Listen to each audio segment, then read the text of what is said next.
Welcome back, everyone. If you are joining us from a social media platform, remember to head over to natureforlifehub.org to see a full list of sessions for the Hub.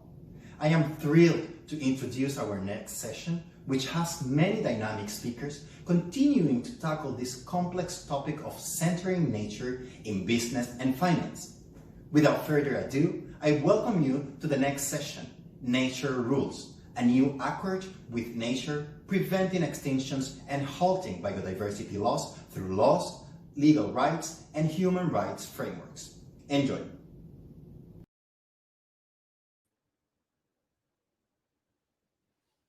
It's good to see you, everybody. May I start with a compliment? There are so many places you could be right now, so many online sessions, and you chose this one. You have excellent taste. My name is Femi Oke. I am your moderator. We start our session with Katie Thompson from the UNDP, explaining why this topic is so important and setting the scene. Katie. Femi, it's great to be here. I'm actually the rule of law and human rights person from UNDP, and these days that doesn't matter because we work so closely with the environment colleagues and we work so closely in pulling these themes together, and that's what we're here to demonstrate today. What is this about? This is about the UN and UNDP in particular, and you'll hear from UNEP later on and the Human Rights Office. This is about our collective responsibility. It's about good political will, it's about good governance, it's about human rights, protection of the environment, biodiversity, and actions against the climate emergency all intersect. In our role, convening the system, convening the member states, convening the private sector, convening NGOs to discuss this, to raise these issues to the matter of global significance like we have today.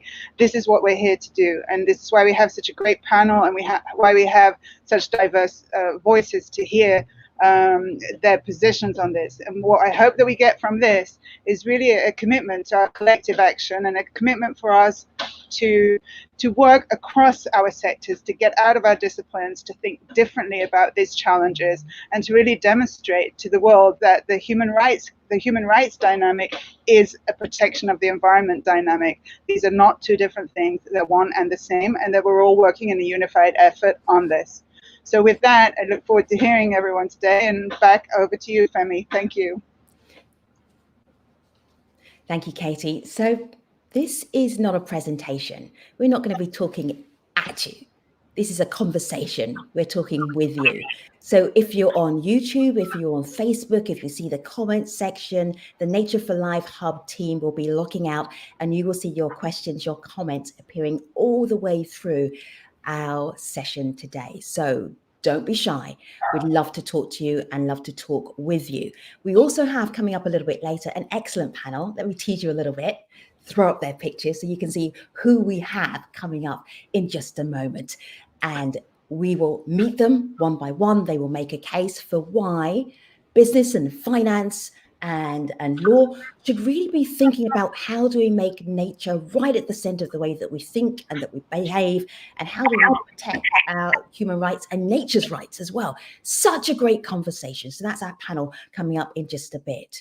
But we start with two excellent keynotes. First of all, you're about to meet Michelle Bachelet. So Michelle Bachelet has a really important job in terms of human rights at the United Nations, but she's going to be talking to us about where we have rights concerning the environment. Michelle Bachelet, greetings.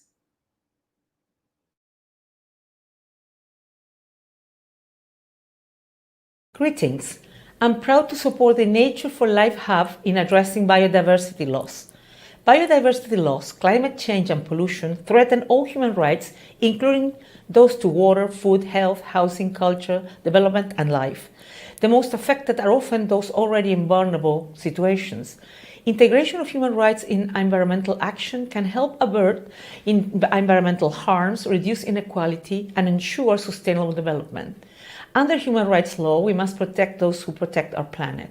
We must also empower people from diverse backgrounds to exercise their rights to participation. access to information, and access to justice in environmental matters. We must respect knowledge of natural systems and agroecological strategies held by women and girls, indigenous people, and local communities. We must act as one. Businesses, NGOs, foundations, we are all responsible for respecting human rights and ensuring we do no harm with respect to biodiversity, genetic resources, and ecosystem services. However, states hold the primary obligation to prevent human rights harms from biodiversity loss. The Secretary General's call to action for human rights makes clear that the UN system should support state efforts to advance and implement the right to a healthy environment. My office is doing so. We're calling for global recognition and effective implementation of the human right to a healthy environment. And we're not alone. I recently received a global call for the UN to recognize the right to a healthy environment from more than 900 organizations representing peoples around the world. Now is the time. An equitable and sustainable response and recovery to COVID-19 must recognize the links between environmental protection and fulfillment of human rights. Global recognition of the right to a healthy environment would be a step forward. So would be integrating human rights in rules for nature, including those negotiated as part of the post-2020 Global Biodiversity Framework. They should call for biodiversity actions to respect, protect, and fulfill human rights. Support the enjoyment by all persons, groups, and peoples of their cultural, religious, recreational, and spiritual values and practices related to biodiversity. Ensure business responsibility for biodiversity, genetic resources, and ecosystem services in line with the UN guiding principles on business and human rights. Protect environmental human rights defenders from harm. Guarantee the rights to participation, access to information, and to justice. Recognize and protect indigenous peoples and local communities' rights to their traditional lands, resources, and territories. Taking action together, we can improve outcomes for people and the planet now and in the future. Thank you.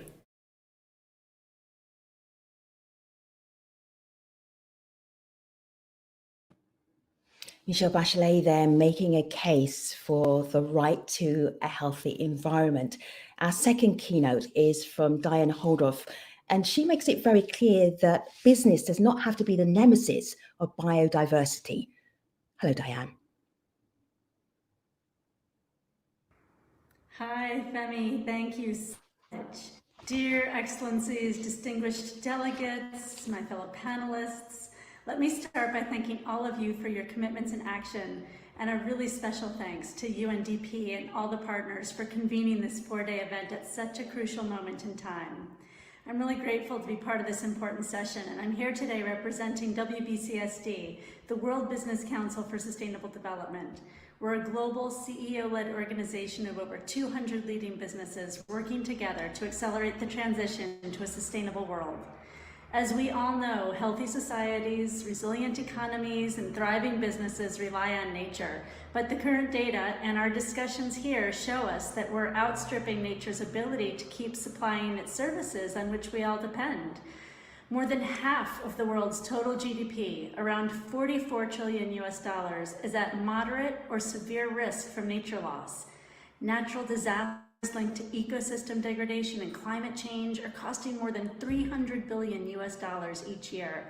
And the COVID-19 pandemic that we're still all learning how to live with has really exposed the fragility of many of our current systems and has demonstrated how interconnected nature, climate, our food system, and our own well-being truly are.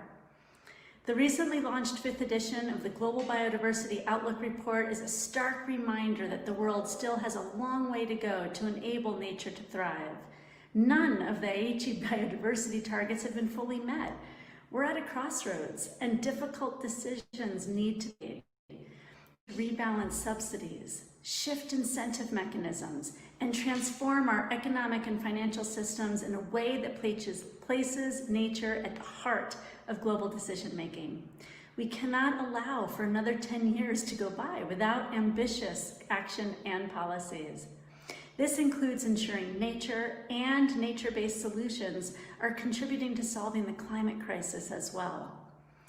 Next year provides us with a historic opportunity to renew our relationship with nature. Everything that we thought was moving forward this year and was put on hold as we learned how to shift our ways of working through COVID-19 are coming forward next year. We're going to see the CBD COP15 on biodiversity as a key moment for parties to adopt an ambitious agreement that includes a clear and concise roadmap on how the world will protect, restore, and conserve nature. And this is really important to guide private sector action as well. Next year, we're also going to see the 26th Climate COP, in which reversing nature loss and investing in nature for solutions to climate will also significantly feature. The business community is ready for this. To date, more than 560 companies, many of whom are WBCSD members and who have a combined revenue of $4 trillion have signed up to the Business for Nature call to action. This call to action urges governments to adopt policies to reverse nature law in this decade. This is the first time that collectively so many companies are publicly calling for ambition, action, and policies to ensure we not only halt nature loss, but ensure we're regenerating nature through our investments and actions. One critical step towards preserving valuable ecosystems is through respecting human rights. Not only do many people depend on nature for their livelihoods, in most cases, people and communities are the stewards of our natural resources. Investments to regenerate nature and mitigate climate risk can deliver new financial models for vulnerable people. And business has an urgent and critical role to ensure that investments and business operations protect people's livelihoods and human rights and advance our collective efforts to build an equitable, sustainable, and resilient world. The growing number of commitments and actions that business implements clearly show that non-state actors can and must play their part. We're seeing our member companies step up in this space. For example, Danone is the first listed company to adopt the French legal framework to align its social and environmental objectives with its purpose, now set out in its Articles of Association. And several WBCSD members, including BP and Walmart, have recently launched new biodiversity positions, and many have also updated their human rights policies to enable societies in which they operate to thrive. A year ago, WBCSD launched our CEO Guide to Human Rights, together with over 50 top executives from across the world, to call for urgent business leadership on respecting human rights. The guide brings to life business drivers for action and the tangible steps CEOs and their senior leaders must take to ensure their companies go beyond compliance and drive transformative change in societies around the world. But the business community can't do this alone. It's only through our collective action that business and governments and civil society are able to stop nature loss and start to restore what we've lost by 2030. Together, we can create an equitable, carbon neutral, nature positive world where we give back to nature and climate more than we're currently taking. And I really look forward to continuing all of these efforts together. Thank you again for having me here, and I'm really looking forward to this as a very successful event. Take care. How great to hear from Michelle Bachelet, a High Commissioner, and from Diane there. Hearing the two speak and setting these headlines around how it's this work that we're doing is a collective responsibility that includes the private sector, reinforces our commitments in UNDP to working on reinforcing business and human rights and the relationship between business and human rights and people. The human rights component is critical, as you've heard, for environmental protection. It's in our common interest to protect the planet, to protect biodiversity, and to ensure that ultimately we protect ourselves and our own dignity and well-being. We're going to now bridge to go into more granular detail around how we do this concretely, and you're going to hear a lot about legal and regulatory solutions to this challenge before us. These are all really critical pieces of work and thinking, and you're going to hear from a diversity of actors. At the end of the day, though, the message from myself and from UNDP is legal is good, regulatory is good, technical is excellent, but activism and political commitment is what we need to bring these to a form of transformation to deliver the Agenda 2030. So please, let's have not just legal, let's have justice, let's have human rights to protect the environment, and let's think about that bigger picture as we go through and hear about all the incredible thinking and actions that the panelists are going to present. Thank you, and over to Femi. Appreciate you, Katie, sharing a little bit of her Brooklyn environment there with us as well. The panel, this is such a great panel. I'm so looking forward to you meeting them. I'm going to throw them all up together so you know that there are more to come, but also there's some big questions that we're going to be thinking about. Does nature have rights?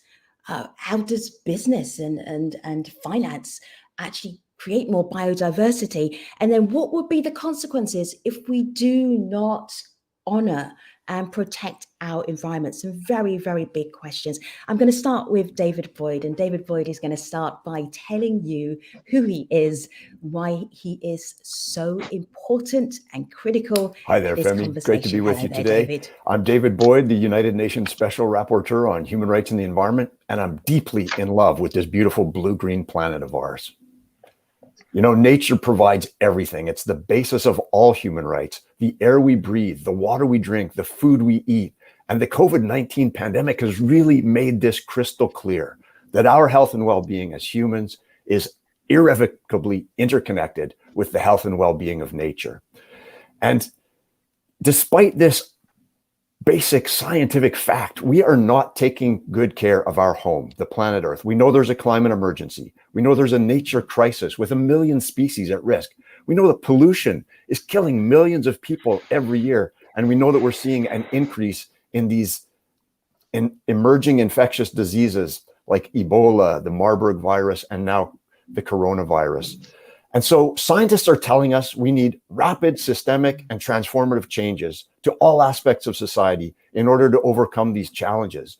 And this is where human rights come in, because we know over the course of human history that human rights have been a catalyst for transformative changes. Think about the abolition of slavery, the women's rights movement, the end of apartheid, the indigenous rights movement, the LGBTQ plus persons movement. All of these powerful social movements have harnessed human rights to change the world. And so in light of the global environmental crisis, how exciting to learn that we have this new human right, the right to live in a healthy environment, which has already been recognized by more than 80% of the UN's member states and is making a tremendous difference in countries like Costa Rica, France, Slovenia, and Fiji. But what we need now is to recognize this right at the global level. And so the United Nations really needs to pass a resolution recognizing that everyone, everywhere, has the right to live in a safe, clean, healthy, and sustainable environment.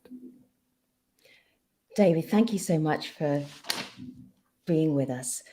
This idea of who benefits if we do this, we haven't done this yet, or this may be baby steps. So who benefits if we take your enthusiasm and turn it into practical action? Well, we're already seeing the benefits of recognizing the right to a healthy environment, Femi. So, for example, it will benefit young people. You know, the young people who by the millions were marching in the streets, calling on governments to take climate action. Young people have used their right to a healthy environment in Colombia to go to court and to get a court order from the Supreme Court of Colombia telling the government they must end deforestation. Young people in Mexico use their right to a healthy environment to stop the destruction of a beautiful area of mangroves. And a second group that would really benefit from recognition of the right to a healthy environment are indigenous people whose lives are so closely connected to nature, whose traditional ecological knowledge, whose wisdom, whose customary laws are so intimately related to the well-being of not only ecosystems, but other species. And finally, nature itself. We have seen the right to a healthy environment used in Costa Rica to protect sea turtles, in the Philippines to protect old growth forests, and in other countries to protect the wonders of the natural world. David, are we basically looking at the law to be, this is our tool, this is the tool for making it happen? Is it going to be hearts and minds changing how we behave, or is it actually going to be the law? I think it's actually both, Femi. I think people need to realize that this Earth is so extraordinary. This is the only planet in the universe that has life. And as human beings, we share DNA with every other species in the world, which is incredible to think about. So we have to stop thinking about nature as a commodity that's just here for humans to exploit, and think of nature as this community that's here that we belong to. And the right to a healthy environment, the reason it's so powerful is that it can be used by anyone to hold governments accountable. So right now I'm involved in a case in South Africa, in one of the poorest areas of South Africa, which has some of the worst air quality in the world, in Mpumalanga. And the people there are using their right to a healthy environment to call the South African government to account and to demand cleaner air quality. Is this a fight everywhere that you're working on the idea of a healthy environment as a right? Is it always going to be a fight, or are there some places? I'm thinking Scandinavia, Northern Europe, where they have a lot of resources, where they are feeling that maybe this is affordable and it's doable. Will it always be a battle? Well, it's always going to be a battle, Femi. And the reality is that I mentioned Costa Rica earlier. Costa Rica is really a global environmental leader that has used the right to a healthy environment to transform itself. We now have more than 1/4 of Costa Rica is in national parks. They get almost all of their electricity from clean, renewable sources. They have a carbon tax that is used to help rural people, farmers and indigenous people, to protect their land and protect their forests.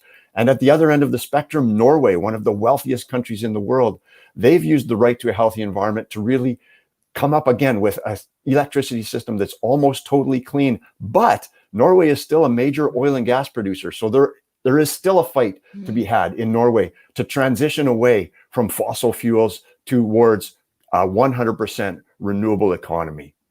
David, in your role as a UN Special Rapporteur, it's a 3-year tenure. In that 3 years, what is the one thing you think I have to get this done, and why?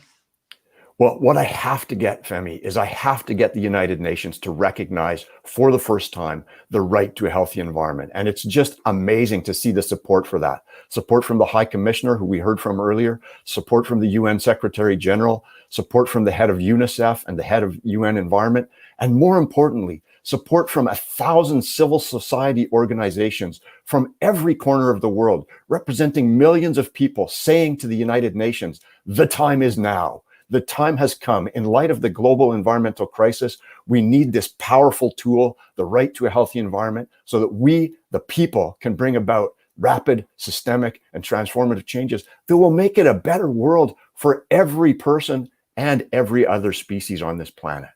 David Boyd, I feel that the virtual audience is giving you a standing ovation right now. Or as the millennials do, a little bit of this. Thank you. That's very kind. We appreciate you very much. We're not letting you go away right now, though. We have a big Q&A session coming up at the end of our panel. So I will ask you to sit tight and to still stay around. And we look forward to hearing more from you in our Q&A. David Boyd, thank you. Appreciate you. Patricia Zurita, you're going to hear from her next. Patricia bought a video, and that video is very dear to her. Let's take a look.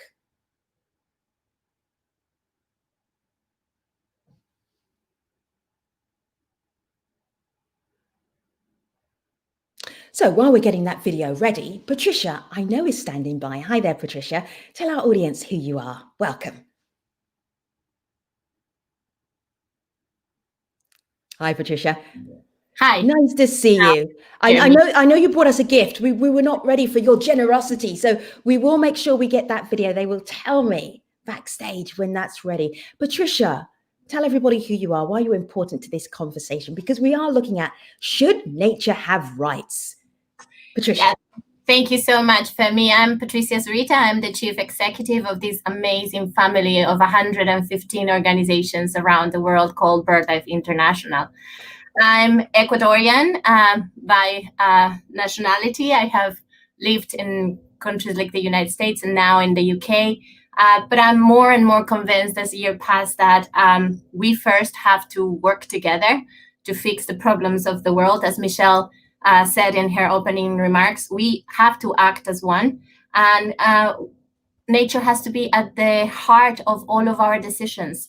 You heard it before from Diane. David mentioned it as well. So yeah, we are in the. I am absolutely delighted to be in this panel with you all, and really happy to be talking about this. Do you want to throw the video now, or how do we do it? Yes, we're going to do that because it was really important to you. So I'm going to share the video and then Patricia will pick up on that because it's something that's very involved in a campaign she's doing right now. Take 2.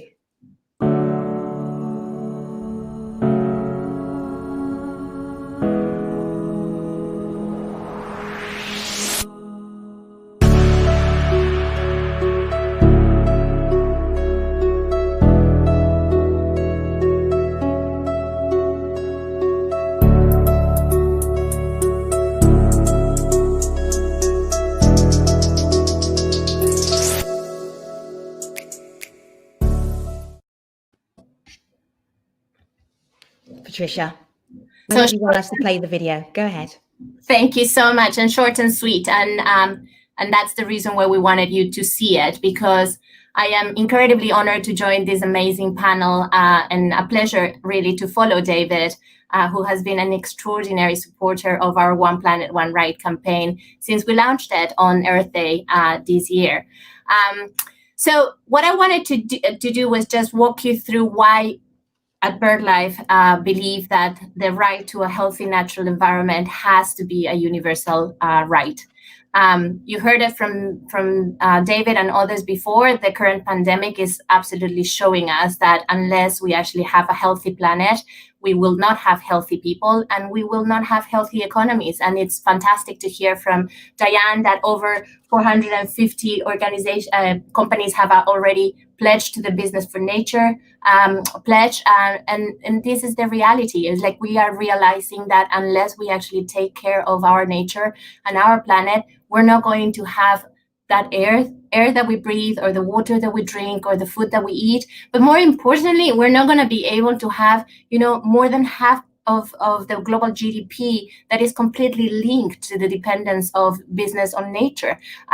So we have to be thinking much more carefully about what do we want out of our future? How can we actually turn things around?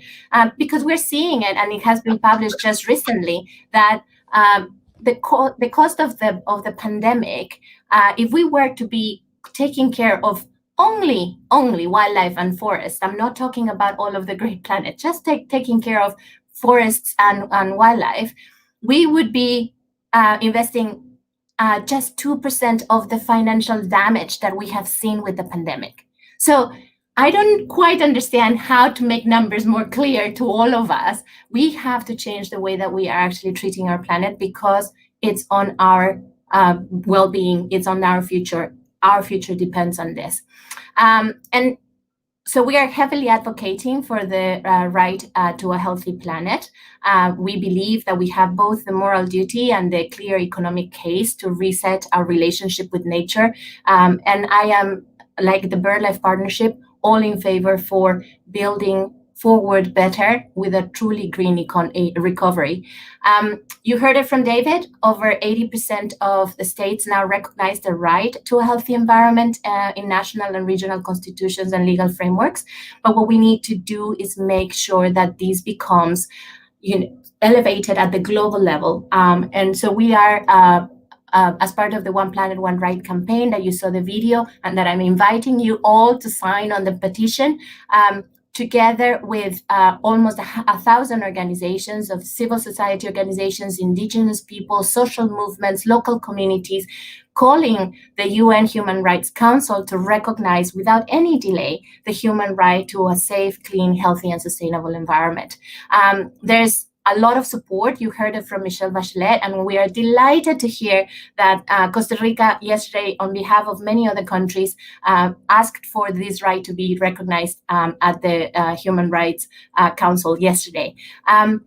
Now, recognizing the right is the first step. Now, in addition to that, what we need to do is make sure that we're integrating the right with all the other UN instruments. So talking about the other treaties and national implementation through the Paris Agreement, through the post-2020 Global Biodiversity Framework that is being negotiated right now and will be signed hopefully next year. We need to make sure that this formal recognition of customary rights to indigenous peoples, to local communities under national law, the protection of... Patricia doesn't want me to say anything to her. She's pretending that I'm not sitting right next to her. This is what my family does to me, Patricia, pretending that I don't exist. All right, Patricia. All right. this is really important. What you are trying to say is, and you're saying beautifully, is drawing this line between campaigning and protecting the rights of people in the environment, right? You're drawing that line together. Why is that actually important? Promoting rights so that you can protect the planet. Because we believe it's totally connected, that we cannot have our human rights, any of them, really observed and implemented without the right to a healthy environment. Everything that we do depends on nature. Give me an example. So, for example, local communities that are not being able to grow their crops because they don't have water, because the watersheds that were producing that water are completely decimated. Local coastal communities that are seeing the impact of climate change because they are seeing the surge coming in and flooding their lands. We're seeing, just the devastation that we just saw in Africa with the locust pest coming in. And it is coming to us over and over and over. Every single country, every single partner of BirdLife has seen human rights being violated because we're not taking care of nature. What would be on your new accord for nature? This is nature rules, a new accord for nature. What would be on your new accord for nature? Well, so that nature has to be a key element of the solution, that it is 30% of the solution for climate change, that it is a fantastic opportunity to maintain and expand and increase our economy, that it is the opportunity to really respect the rest of the human rights that the population have and ensure that we are actually going to have a future. Mm-hmm. On the video you showed, there was a call to action on the video, and it was very fast. It was 29 seconds, right? In case people didn't catch it, what's the call to action? So we want everybody to join. It's not only BirdLife, but this group of almost 1,000 organizations who are really advocating for the right to a healthy planet. We want everybody to be part of this movement. This is not about the conservation movement. It's not about the humanitarian movement. It's not about the indigenous peoples only. It's all of us acting as one. And I want to bring that phrase from Michelle Bachelet. We have to work together. And it is not only because of the case of our well-being, it's the well-being of our businesses, it's our well-being of our economy, it's the well-being of our children. Everything is depending on this. You're in the section of our session which asked the question, should nature have rights? You are building up to your big finale. What's the last thing? For now, you want to leave us with, right from in here? Well, what I want to leave you with is 3 things. Equitable, carbon neutral, nature positive future. That's it. That's what we need. And nature needs a right because we depend on it. Good job. Good recovery. The video turned up. We reset. We are ready for the challenge. For putting nature at the center of the way that we operate in business, in finance, and as human beings in the world. Patricia, you're fabulous. Don't go home. Don't go away. Sit tight. You'll be in the Q&A. Speaking about the Q&A, we are ready for some answers. We're waiting for your questions. You can put them in Facebook. You can put them in YouTube. You can put them on our platform that you're watching right now. They will come back to me. They will pop up on the screen. And then a little bit later on, if there were particular panelists as well that you wanted to chat to, you can absolutely do that. We are here for you. Now, this conversation is a really important one for the business and the finance world. So we do have the African Development Bank in the room, and it speaks to the importance of what we are trying to do, that the African Development banks are actually having personnel who are thinking about the environment as well. Anthony Nyong, tell everybody why you're impressive. Introduce yourself to our audience. They're going to love you. Go ahead, Anthony.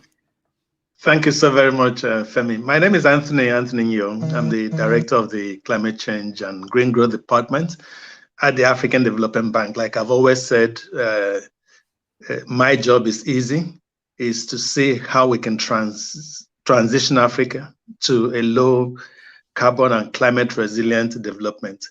And for the African Development Bank, we have just one mission to support Africa's sustainable development. So anything that threatens that development basically threatens our very existence.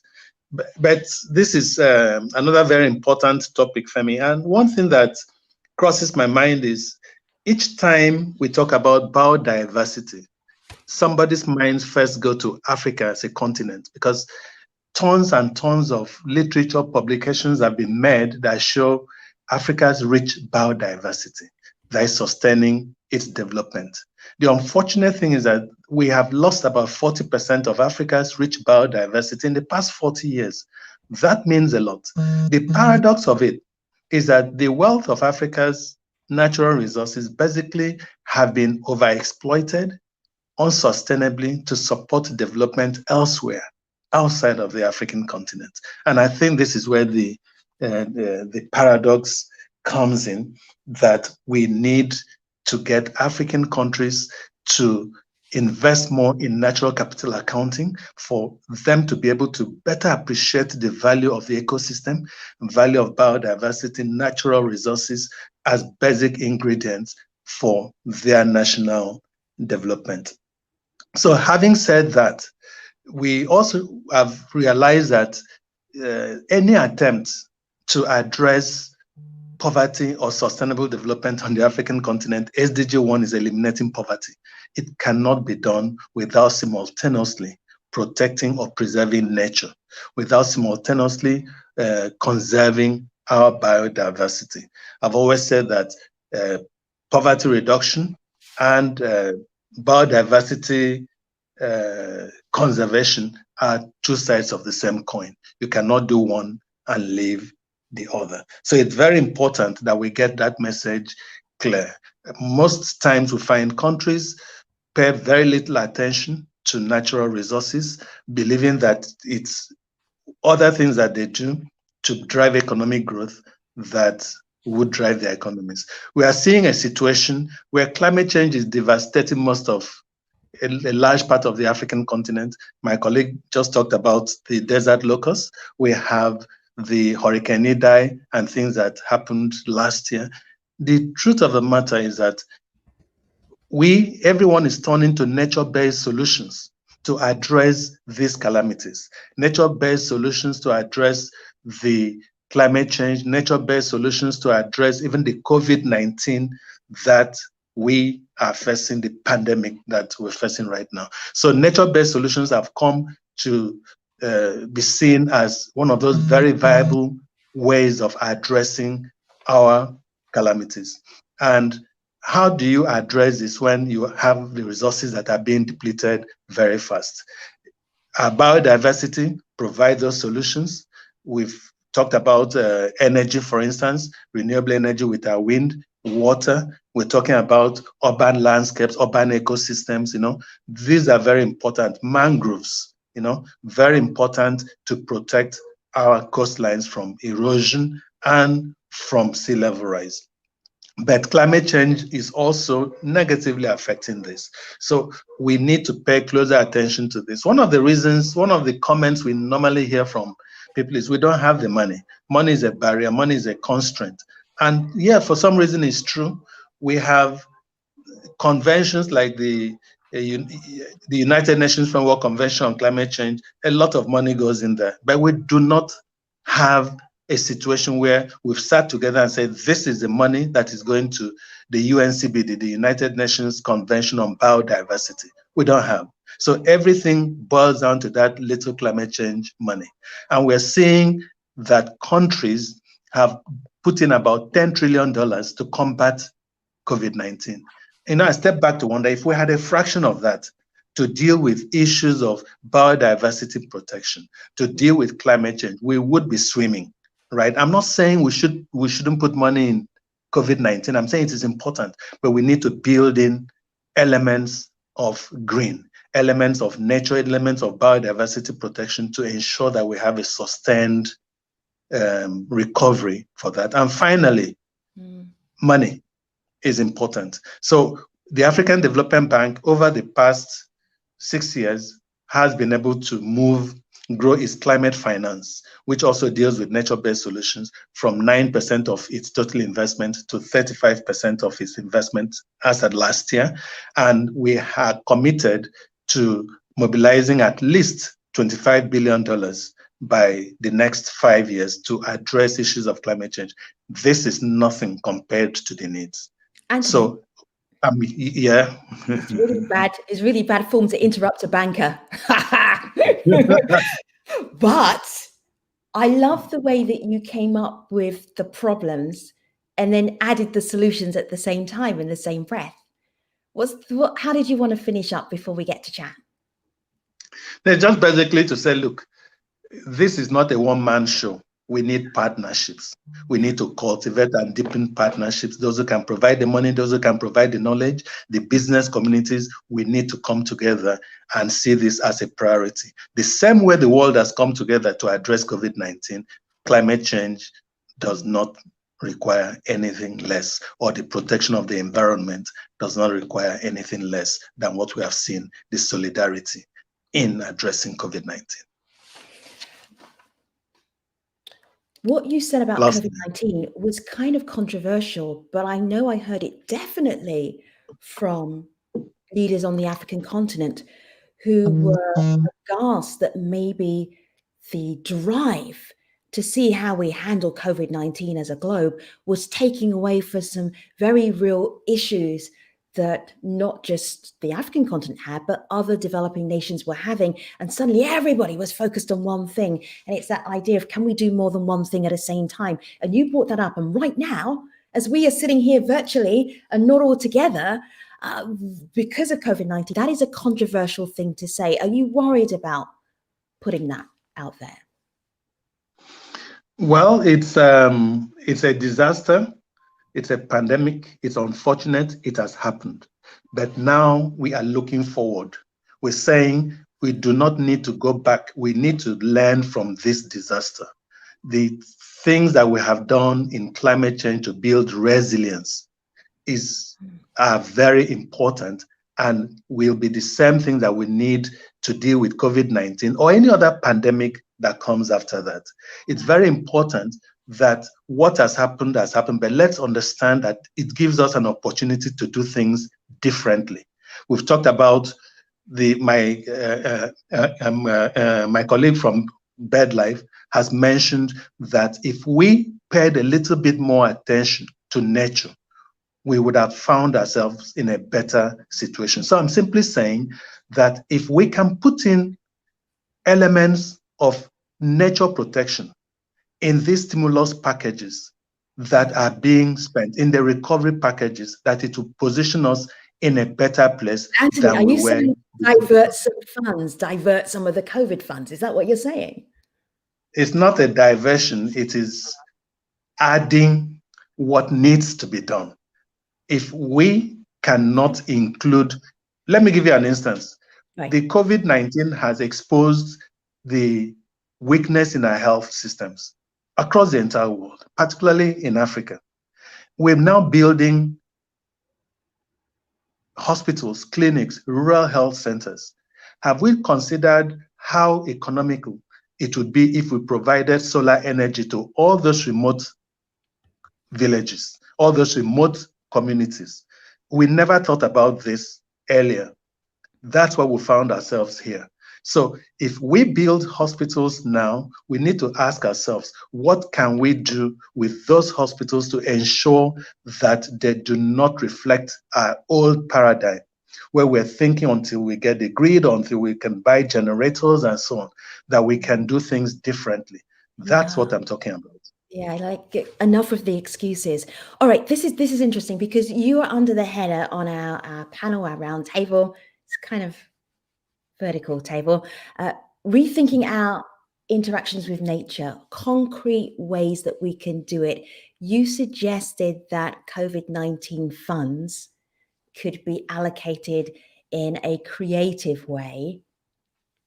Other than that, more concrete examples, concrete things that we can absolutely do 2020. Well, if now that we have realized that nature is important, is very important. We need to consider how do we build this into our national accounting systems. It's not just about GDP. GDP cannot, nobody eats GDP. The farmer whose crops have been eaten by locusts, you cannot tell him that GDP of a certain country is still high, not affected. That farmer has lost livelihoods and so on. So we need to understand what is important to national economies, what is important to livelihoods.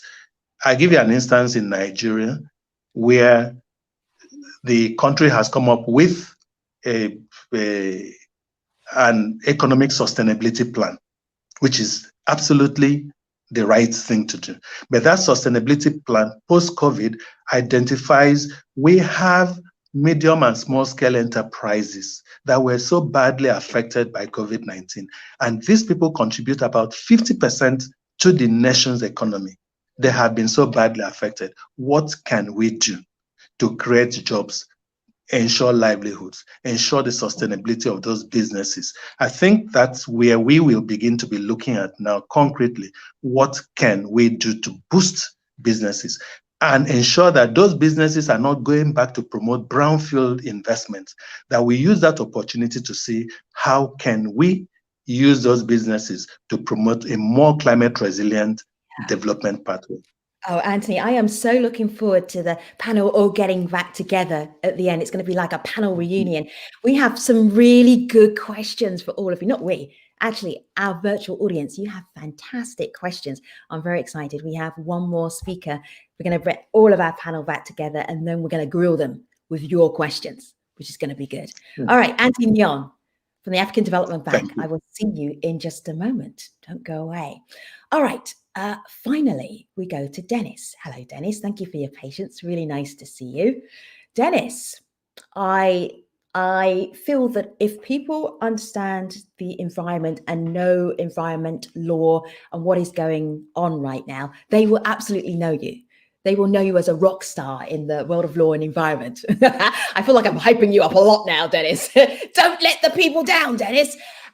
First of all, tell everybody why you're important, why you're in this conversation. It is a great reason that you're in this conversation, and I'm excited to hear from you. Your own introduction, go ahead. Thanks, Femi. That was a very kind introduction and something. So I now feel a big obligation to make that count. But so I'm the legal counsel of the TheUrgenda Foundation and the co-director of the Climate Litigation Network. And at the TheUrgenda Foundation, in around 2013, we are engaged with climate change, and we were seeing this massive gap that was obvious for anyone between what governments were saying that they needed to do and that they said that they were committed to doing, and the actual actions and the actual actions to reduce their emissions and to take nature and climate change as something that is important enough to actually put their money to.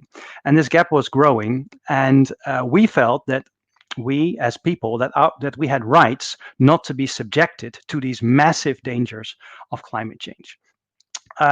So what we did, we went to court and we sued the Dutch government, and we said that there was a legal obligation, a duty on the Dutch government to do its fair share of what was necessary in order to prevent dangerous climate change and prevent temperatures from rising even more than they've already done. We won that case for the first time in 2015 but at the district court level. We then won again at the Court of Appeal level, and in 2019, the Dutch Supreme Court acknowledged that we as people have a human right not to be subjected to these dangers of climate change, and that this means that the government has a duty to reduce its emissions, and that also the government has its individual responsibility to do this, because often we're talking about this as global problems, but we felt that despite the fact that we need global action, that doesn't take away that you as a country have individual responsibilities as well, and that you can be held to account for those individual responsibilities. The Dutch Supreme Court agreed with us in a ruling late last year. But what also happened, not just this one judgment, what happened after the first judgment in 2015 is that lots of these cases started to happen all over the world, because people felt that this was something that they could do to hold their governments to account as well. David already mentioned a couple of those cases. One of those cases is indeed a case in Colombia where a group of youth went to the court and said that their constitutional rights were being violated, and their Supreme Court indeed ruled that there was a duty on the Colombian state to protect the Amazon. Very recently, there was a judgment by the Irish Supreme Court also saying that the Irish government was not doing its job in making plans on how to reduce their emissions. They needed to go back to the drawing paper and make real plans to reduce their emissions on the short term.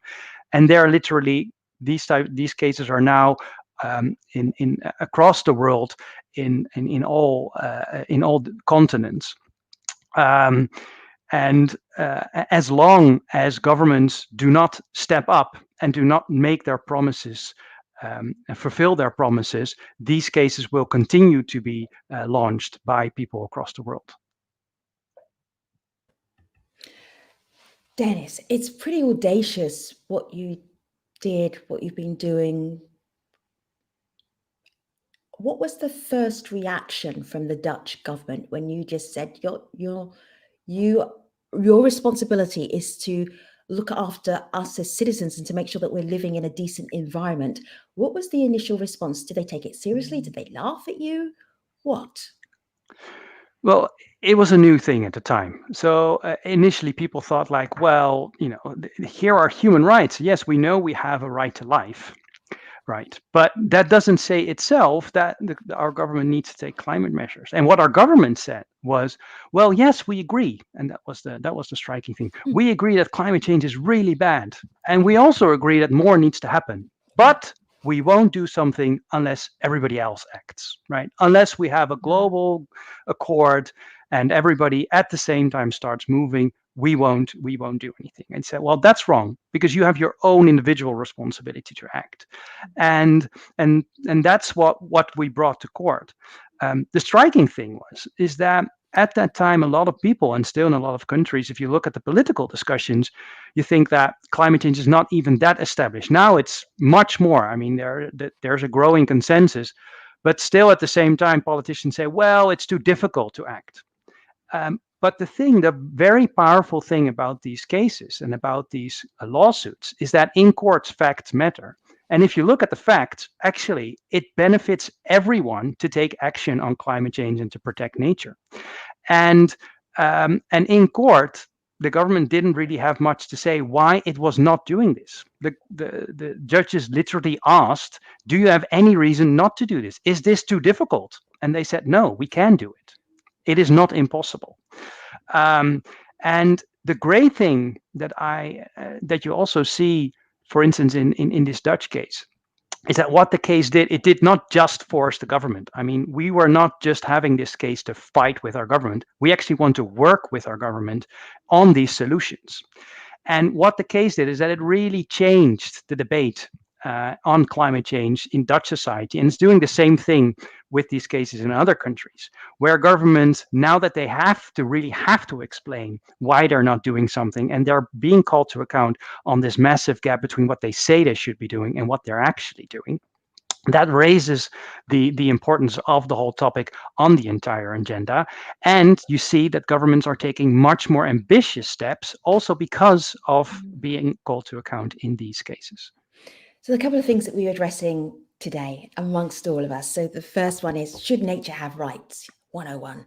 Second one was concrete ways to actually make biodiversity happen, make governments and businesses and finance world actually be on the same track. And then the third bit is you, Dennis, which is looking at the consequences if we destroy our environment, or if our governments destroy our environment, or businesses destroy our environment. What should they be, Dennis? Well, the consequences of not acting should be that we as people I mean, I think there is this growing recognition that we can't live without nature, that we can't just keep emitting CO2 into the atmosphere. We can't keep chopping down forest and really and still have a dignified life, still have a life. The dangers are just too big. So to me, the consequence should be is that this is primarily first, it's a duty of governments to actually act on this, and that people should have the right to call their own government to account. But secondly, this is also an obligation on corporations to really act to act with due diligence in the way that they are performing their business. And there's, for instance, there's one example of a case that was launched this week, which on the basis of this idea, against a very big supermarket chain, the biggest supermarket chain in France, where communities both from France and from Brazil were saying, you have an obligation to look at the type of products that you're selling and the impact that those products are having on deforestation in the Amazon. That's your legal obligation, and you should be looking better at your whole supply chain. And if you don't, we'll take you to court.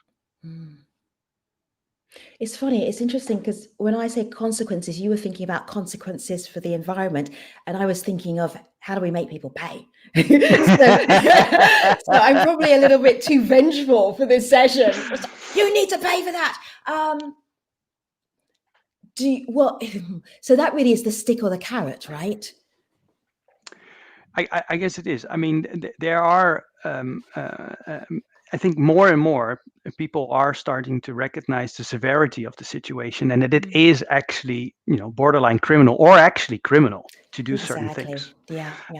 And one of those examples is that where existing laws are already being used in that sense is, for instance, in cases where we say, well, you as an oil company, you've lied to us for a very long time. You lied to our product. You funded fake science to discredit the real science, and that is actually that's actually a border. That's in violation with certain. And some real crimes have happened. So many. I'm sitting in the United States in our virtual world, and there was a situation where communities of color and communities who didn't have great resources were given water that was making them very, very sick, and that was about how the environment was destroyed, and then human beings being the consequence. And people got sick, people were dying, and that is criminal. That's just right there. Absolutely. Yeah. All right. I'm bringing the experts back now. Dennis, don't go away. I'm going to bring back Patricia and Anthony and David, and we're going to have this dream team together. They are so great in terms of how much they know, how much they're willing to share. I know you have questions. I bet they have questions for each other. So I'm really looking forward to all of those questions flying across the screen for you. And of course, on Facebook, on Twitter, on YouTube, you can ask each other questions and share them with our audience. Okay, Stephanie says this. Stephanie Venuti. Hi there, Stephanie. We're going to put the question up on screen. What is stopping us from securing a universal right to nature? You all made such a good case for that. Why don't we already have it? David? Well, I think that we are being stopped by the forces of darkness. Some of those oil companies that Dennis mentioned, some of the big agricultural companies. I mean, it's the corporate resistance to the recognition of human rights and the rights to nature that's really stopping us. And so we need to take steps to take those voices out of the game. In the World Health Organization's Convention on Tobacco Control, they said very simply, tobacco companies should have no part in debates about health policy or how we cut back smoking. So why don't we do that in the climate change context as well? Why don't we get rid of the coal, oil, and gas companies and just let scientists decide what needs to be done? Let governments act on the will of the people. Patricia, you nodded your head and smiled grimly as David said, the forces of darkness. What was behind that smile? Well, I think it is also, I agree with David, absolutely. But I think it's also the lack of knowledge and the lack of awareness. And this is precisely why we want to elevate nature to that pedestal of human rights. So everybody can understand that we are after protecting our future by protecting this amazing planet that David said at the beginning he's so in love with, and we all are so in love with. Yeah. Anthony, with your African Development Bank head on. Yeah, well, I wouldn't call it an African Development Bank perspective. I also laughed at the forces of darkness. But let me also point out that when you deal with issues of nature, it's a long-term thing. Most of our leaders have short time spans, 4 years, and it's politically right to see you get into a devastated community with relief materials, with help. It's the sort of thing that makes headlines in news. But if you spend a longer time to deal with issues, prevent hurricanes or the destruction, those things don't give you headline news. So we also have a role to play, the journalists like you, Femi, who can say, look, we are not just looking at these razzmatazz that happens when there's a hurricane that happens, but how have we built resilience in those communities over time? You don't pick that immediately, but we need to do that, bearing in mind that most of our leaders have short political spans and they need things to give them those political goals immediately. Dennis, what were the darkest forces you've had to battle? Be candid.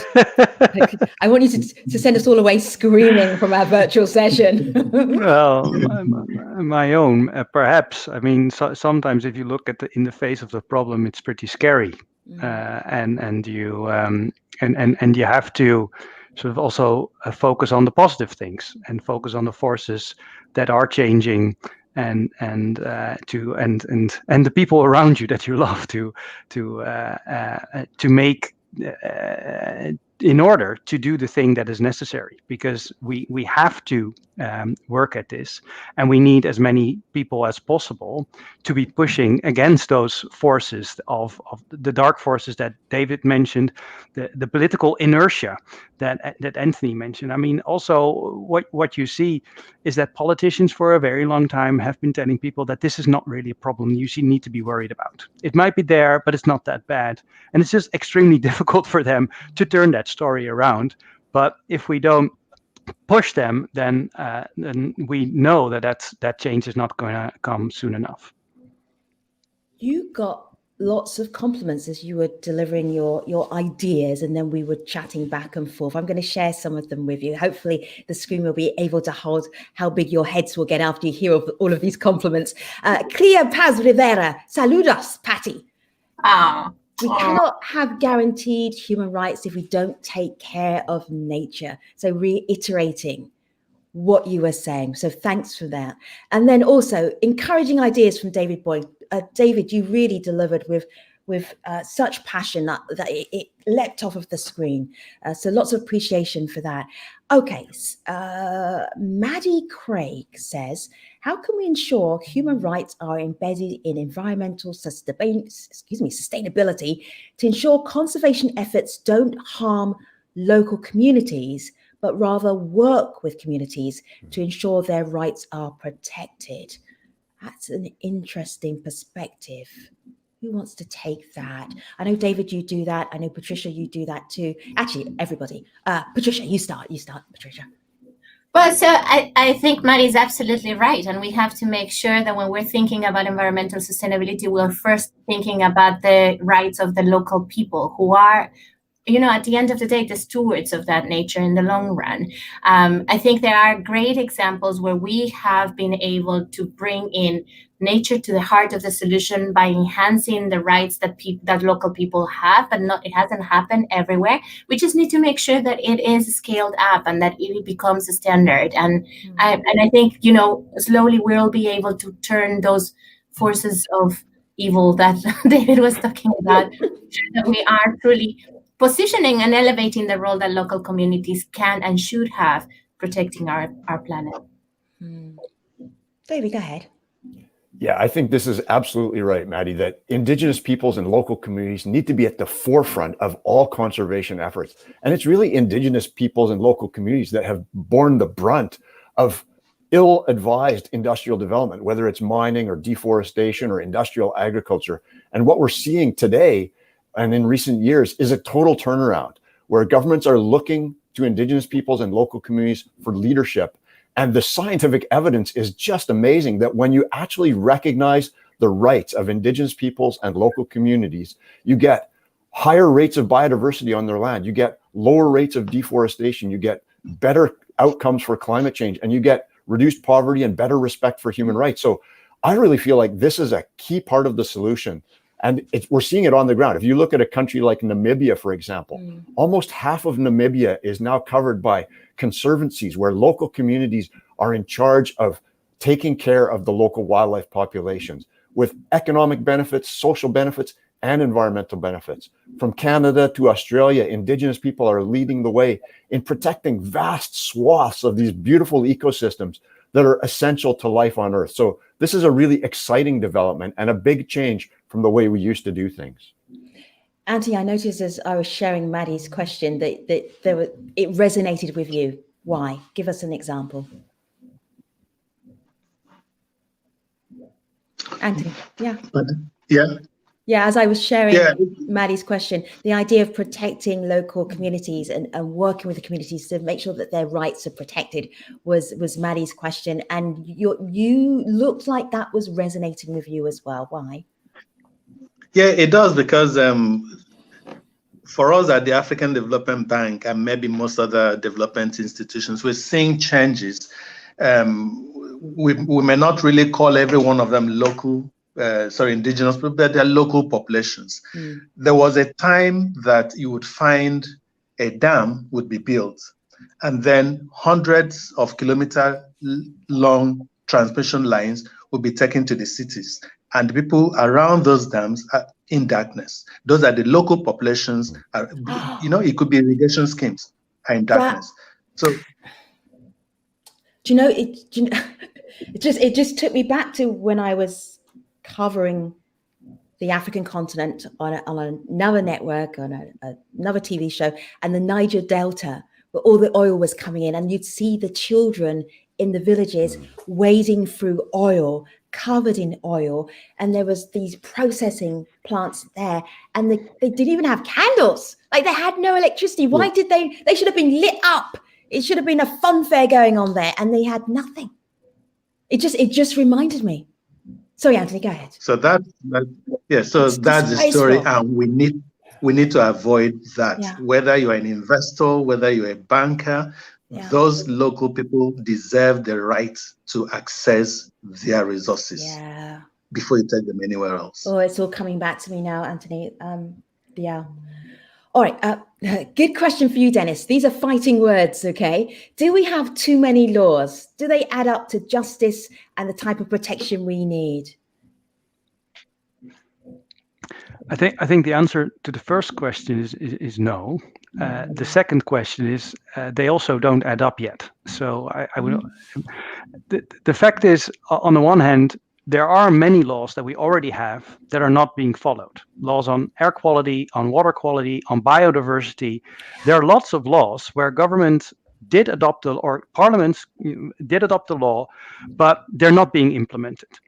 And in that field, you are also seeing that people are going to court saying the government should just follow what it put down in this court. There was a very remarkable judgment recently where a French court said that the French government had been doing so bad on air quality that it's now, if they don't get their act together on air quality within half a year, they'll have to pay a fine of 10 million euros.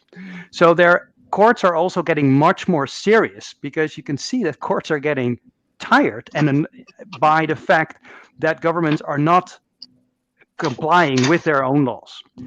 On the other hand, all those laws together still don't add up enough, right? We don't have the laws in place. Although we have climate laws in most of the countries around the world, they don't add up to enough action in order to get emissions down fast enough. And that's why human rights and this are so important and are so central to this discussion, because they do provide us with the means to call our governments to account, to say, you are actually not having enough laws, you're not having enough policies in place and the consequence of that is that my human rights are being violated. And that gives a tool to people around the world to call their governments to account. And that's also why this recognition at the global level of the right to a safe environment is so important. It's depressing that this is even a question, but it's a reality. What needs to happen to protect human rights defenders who risk their life and freedom every day to protect the environment? Who wants to start? I think we just need to talk. We need to give them much more credit than is currently happening in the global debate. Give especially the people of faith that are in those areas where dangers are the highest, and because the more we talk about them and the more the profile we give them, the more difficult it will become for them to for others to do the things that would be putting them into danger. I think that's one of the things that we as a global community, as an environmental and nature and the climate change community should start doing. Patricia, have you experienced this? I've been to award ceremonies where people who were protesting in the Amazon have been harassed. People have died because they were protesting for their environmental rights, just to be able to live in the environment that they grew up in, their parents, their grandparents grew up in. It is despicable that would even happen, Patricia. And it's heartbreaking because these amazing people that are actually defending not only our present, but especially our future, are being persecuted and they are being killed. And we are, first of all, pledging our support to the families of all of these environmental warriors and defenders of our planet, but advocating to the whole world that we should actually start understanding and recognizing these environmental defenders, the environmental rangers that are protecting, as I said, our future as heroes of their planet, of our planet. You know, we have every single possible award for everything else, but for the people who are actually protecting our future, for the people who are actually ensuring that our nature is going to be standing and that we're going to be able to have dignity and well-being in the future, we don't have awards. And these people need to be, not only protected and make sure that they are safe, but recognized, and that we have to elevate the incredible role that they are actually playing. So it would be remiss of me not to mention that on Tuesday will be the Equator Prize ceremony. And I happen to know the host of that ceremony. If you look on the Nature for Life Hub, you'll see that's coming up on Tuesday. And also there's a Goldman's Prize as well, which is amazing for the environment. So there are prizes and award ceremonies for amazing environmentalists. But to be honest, it'd be nice to get rid of all of them, because we were all taking care of our environment and nobody would need a prize anyway. Anthony, are you paying attention? I have a question for you. You ready for this? Stand by. All right. COVID has put the Great Acceleration to halt. What are some existing investment opportunities in Africa for nature-based solutions to the current COVID challenge? Ooh, good question, Anthony. Have a good answer. Yeah, thanks so much. Like like I mentioned, it's very important that we take into consideration these nature-based solutions. One of them is energy. I've talked about the use of renewable energy is nature, but let's not forget that it's important because most African countries, I can tell you African countries that have 5% access to energy, and we have those resources abundant, cheaper now than, but the love for fossil fuels and things and the subsidies have kept those countries from exploring those opportunities, which I think ought not to be so. We look at the era of agriculture, climate smart agriculture. A lot of the farmers were in lockdown. Planting season came, they couldn't go out to plant. That's a disaster. Food crisis is looming. We're seeing that. But we know that some of them are being given seeds fast yielding fast-growing seeds to allow production to try to catch up, using other climate-smart agricultural services. So that also works in some places. So it's important that we explore every avenue, every opportunity that we can find to see what we can do, to address the COVID issue. So let's say the agriculture, the energy, that's an example, or those are two examples that I can readily pinpoint. That's a good one. Can I jump in? Yeah, please, David, go ahead. Oh, thank you. So I wanted to just echo what Patricia said about recognizing that human rights defenders are heroes, and then also tie this back to what Dennis was talking about we have these laws, but we need to enforce them.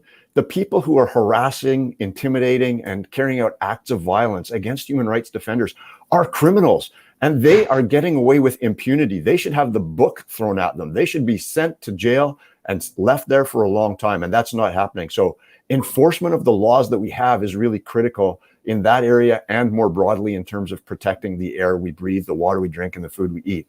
And then the other thing I wanted to mention, just in terms of post-COVID stimulus packages in Africa, like one of the things that I learned about in conversations with some folks from Senegal and Djibouti a few months ago is that there's this project called the Great Green Wall, which is one of the most exciting things I've ever heard about, which is 21 countries in the south of Africa, from Senegal in the west to Djibouti in the east, that are really going for it. They're planting trees, they're restoring degraded agricultural land, and we're talking about tens, or in some cases, in Ethiopia's case, hundreds of millions of trees being planted to regenerate forests, efforts to and some of these projects are already paying dividends. So, for example, in Mali, there are hundreds of thousands of hectares that have been restored that are now producing millions of tons of grain, which is improving food security, improving people's health, addressing biodiversity, addressing the climate crisis. So if we can find these kinds of solutions that address multiple problems with one solution, boy, that could really move us forward. Sorry, Femi, can I come in very briefly on that? You never have to ask permission to come into this conversation. Go ahead, Anthony. Yeah. No, it's a very important initiative, but we stepped back a little bit to look at what was going on. This is a region that does not have access to energy. Any of those countries, energy access is very low.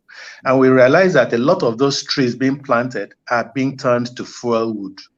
So you plant, people are cutting them to do fuel wood. So what we have done is create what we call the Desert to Power, the largest solar zone in the world, that takes it from that Senegal you've talked about right across to Djibouti to provide solar energy for those, to reinvigorate the economy, re-energize the agriculture, the landscape, and all that.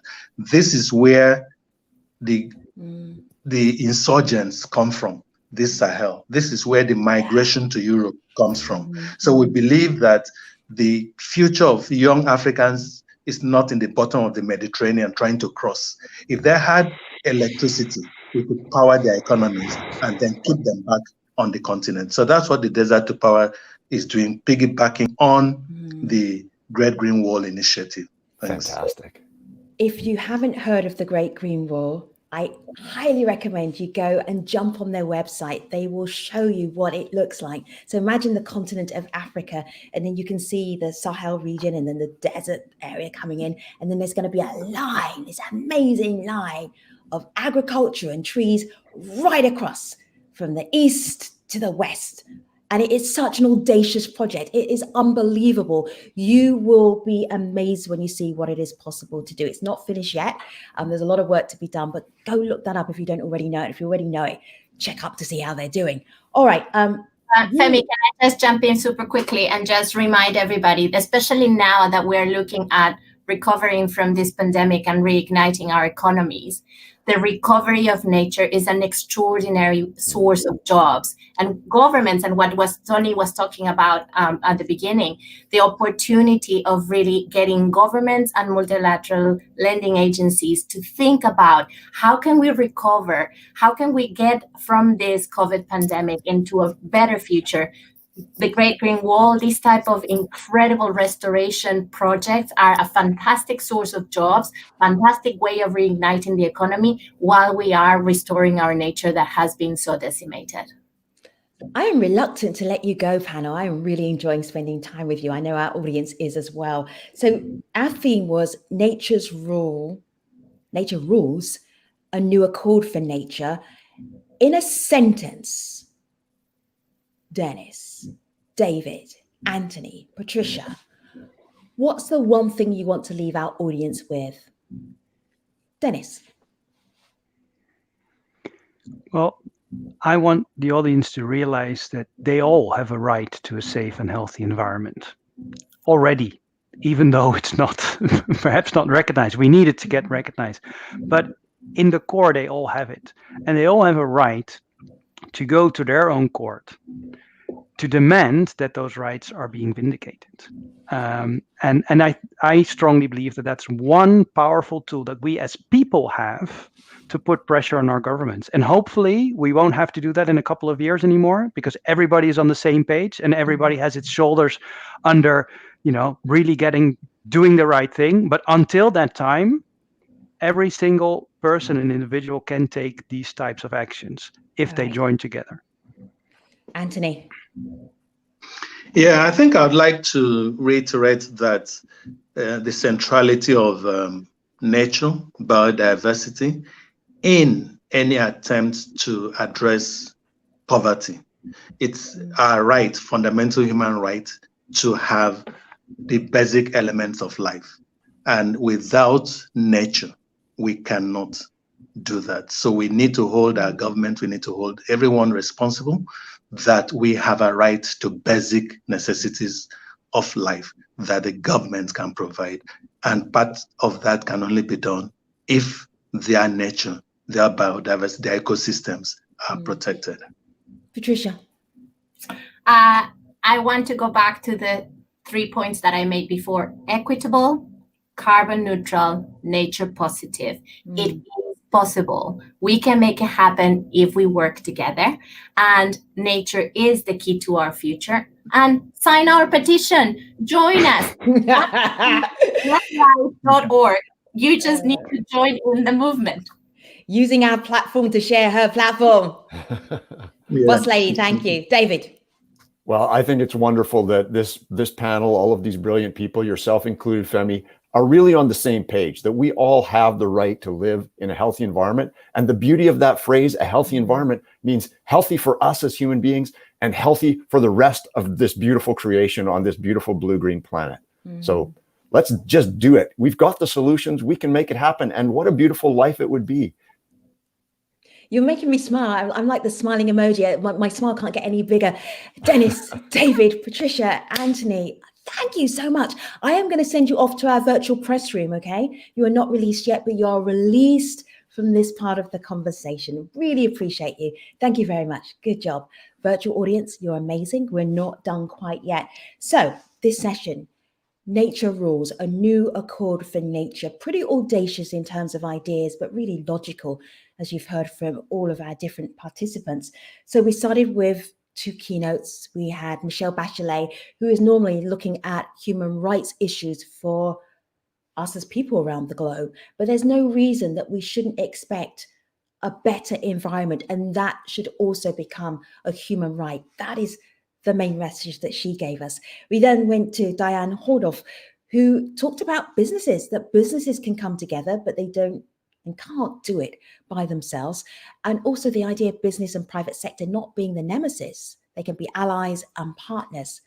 And then the panel, wow, what a panel, what a lineup, talking about the idea of nature having rights, talking about concrete examples and how you can actually make what they're talking about, which sounds really challenging, into concrete ideas. One of the ideas that Anthony from the African Development Bank suggested was using those COVID-19 funds creatively and using them to help for biodiversity. I love that. I think that's a little bit sneaky.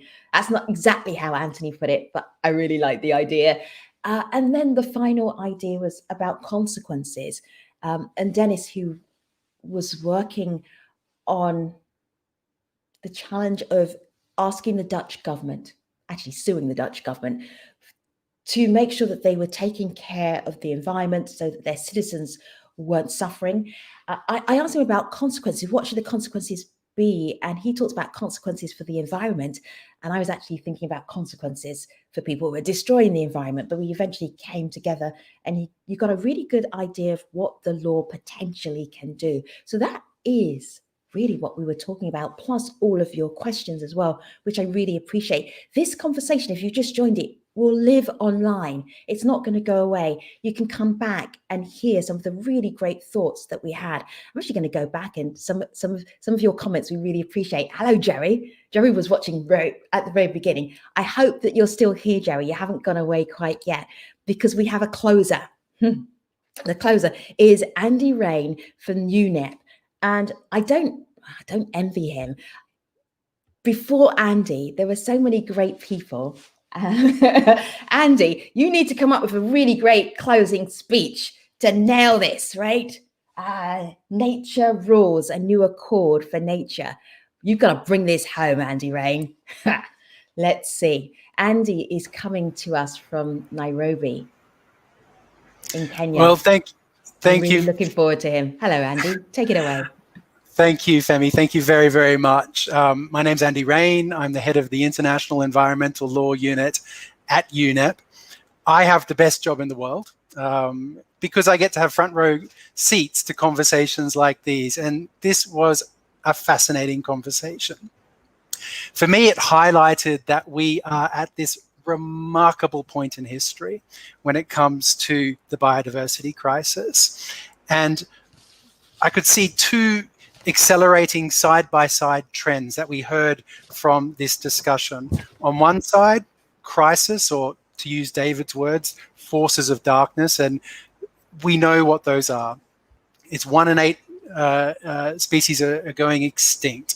It's 1 in 4 environmental defenders a week are being killed. We know the crisis. But on the other side, and what we heard from this conversation, were stories of opportunity, stories of hope. We heard stories of action by governments. We heard stories of action by courts, and Dennis's presentation about the wave, the tsunami of climate litigation. I'm convinced that nature will have its day in court next. That's coming. We heard stories of action by youth demanding change. So which will win, the good or the bad? We don't know the answer to that yet, if we're honest, but we know which has to win. And what I got out of this conversation was that it's decision time. You know, COVID-19 has forced us to have these conversations about what world do we want? What is the new normal? How do we build back better? And let me just leave with 3 takeaways from the answers I got from that presentation. 1, it's time for the UN to recognize the right to a healthy environment. I'm with David, I agree. 2, I agree with my colleague Katie at UNDP. Let's not just talk about laws on books. Let's use all the levers of change that we can. Let's talk across disciplines. We're all in it together. And 3, we have to put environmental rights and nature at the heart of decision-making and at the heart of everything. Let me conclude by thanking UNDP for organizing this fascinating conversation, and I'm absolutely honored to have given these closing remarks on behalf of UNEP. Thank you. Andrew Rain, he didn't let the team down. Thank you so much. Really appreciate you, Andrew. Really appreciate you, virtual audience. You are the best. Let me tell you about the next session in Nature for Life Hub. It is about innovations in private finance for nature's missing middle. I love the titles of the session, and you can go and enjoy that. But for now, I am signing off. I'm Femi OK. It's been my pleasure being your moderator.